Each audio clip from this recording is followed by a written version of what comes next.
अस्सलामुअलैकुम जी मेरे फ्रेंड नवी वीडियो के नाल तुहाडा अब्दुल रहमान तुहाडी खिदमत दे विच दोबारा पेश। सियाणे सच कहंदे ने कि बचपन और बुढ़ापा इक्को नाल दे हुंदे ने ते दुनिया तफरी की खातर बड़ी बड़ी दूर तक चली गई है, लेकिन कुछ चीज़ां ऐसियां नहीं हैं। अज मैं तुहानूं वो विखाण की खातर जिहड़ा ना इत्थे पहुंचे हाँ कि कुछ पुरानियां चीज़ां जिहड़ियां ने वो अजे भी मौजूद ने और वो शौक कहंदे ने बुढ़ापा भी आ जाए तो लेकिन इंसान दा शौक जिहड़ा ना वो ख़त्म नहीं हुंदा। ए बंदे तुहानूं नज़र आ रहे होणगे, ए वेखदे हो पे ए सारे जनाब विखाओ इन्हां नूं, अगे हो के विखाओ ते ए की कर रहे ने, ए भी विखाओ इन्हां नूं। है शौक मसरूफियत, बहुत ज़्यादा मसरूफियत, लेकिन वो बावजूद इस टाइम शाम के टाइम इत्थे बह के ते अपने शौक नूं पूरियां करना, सारियां परेशानियां सारी दुख दर्द बंदा 10 मिनट 15 मिनट घरेलू टेंशन हर चीज़ भुल जाता है। और इस वक्त अगर तुसी इन्हां दी गुफ्तगू सुनो तो तुहानूं इन्हां दे विच एक बच्चा नज़र आएगा कि इत्थे आके अपने वो जिहड़े अंदर दा बचपन हुंदा या बच्चा हुंदा वो बच्चा अपना बाहर कढ़दे ने। और अच्छा जी ए भाई होरी बैठे ने, इन्हां दा इंटरव्यू करने। हाँ जी अस्सलाम वालेकुम जी। वालेकुम सलाम जी। की हाल है जी? ठीक है जी।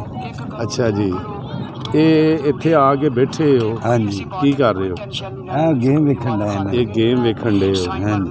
तो लोगों को इस टाइम नहीं जरा भी जनाब, जिन्हों पुछ लो कहता मेरे को टाइम ही नहीं है, तो तुहाडे सारिਆਂ कोल इन्ना वाधू टाइम है। अरे मजदूर आदमी मजदूरी करके देखिए जी ना टाइम इस तो बाद इत्थे इस तो बाद शाम नूं घर ते ये फ्रैशमेंट है सारी? हाँ जी सारी फ्रैशमेंट है। अच्छा, यानी कि दिल खुश हो जाता है? बिल्कुल जी। इत्थे हुण तुहानूं कोई परेशानी नहीं, टेंशन नहीं कोई घरेलू कोई सौदे दी किसी चीज़ की कोई फिक्र परेशानियां तो फिर जे कहिए इंसान को तो मुकदियां नहीं। अच्छा, तो इत्थे आके अपना दिल खुश कर लेंदे। एक है बाबा जी नाल मिलने हैं, दो बाबे भी है ने साडे कोल जी। अगे इन्होंने एक लफ्ज़ बड़े इस्तेमाल किए पर साढ़े को टाइम नहीं जी। बाबा जी अस्सलाम वालेकुम। क्या हाल है जी? शुक्र है। कोई काम काज कोई नहीं? वेले बिल्कुल। इत्थे आके इंजॉय करन डे हो? टाइम पास होर की। अच्छा टाइम पास कर रहे हो। तो पहले जवानी की करते रहे हो? काम तो जवानी की कर लगी अपने मुंडे है जी। दुकान तो एक है बाबा जी भी नाल, इन्हां कोलों ही पूछिए जी। जी बाबा जी की खेडन दे हो? विखाओ जी बाबे जी को। सीप खेडन डे जी। सीप खेडदे हो? पत्ते शो ना कराई भी, पत्ते ना शो कराई बाबे दे जी। अच्छा ये की हुंदा? इधर ले आओ जी, कैमरा विखा इधर। नहीं ताश ही विखाना ना, बाबा जी का चेहरा भी विखाना है। अच्छा जी ए की खेडन दे हो? जी सीप खेडन डे जी। सीप खेडन दे हो? हाँ जी। कोई फिक्र नहीं है इस टाइम? कोई फाका नहीं? नहीं जी कोई फिक्र नहीं, कोई फाका। कोई बिजली के बिल की फिक्र कोई नहीं?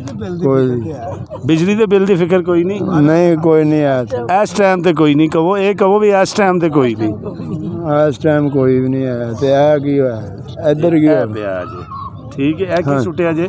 यक्का हुकम दा जी। यक्का हुकम दा सुटिया है, ठीक हो गया जी। फ्रेंड्स वेख्या होना किन्नी परेशानियां चो किन्नी तकलीफां दे विच आवाम मुबतला है, लेकिन ए जिहड़े लम्हात हुंदे जे ना ए बंदे दे सारे दिन दी जनाब थकावट भी दूर हो जाती है।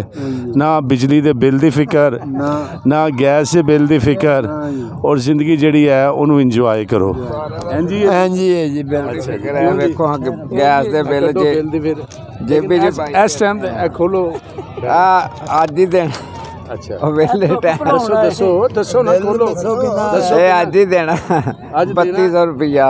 अच्छा बिल भी देना? ते इत्थे ताश खेडन डे हो तुसी? चले आ बस हुण बिल ही देने जाके 10 मिनट वेले हो गए जी दा जी। गाइज अज वेख्या तुसी कि तुहानूं विखाया इस मसरूफी के दौर दे विच भी आवाम जिहड़ी इंजॉयमेंट वाली वो अपने अपने इंजॉयमेंट कर रही है। यह जिंदगी का हुसन हुंदा है, ठीक है।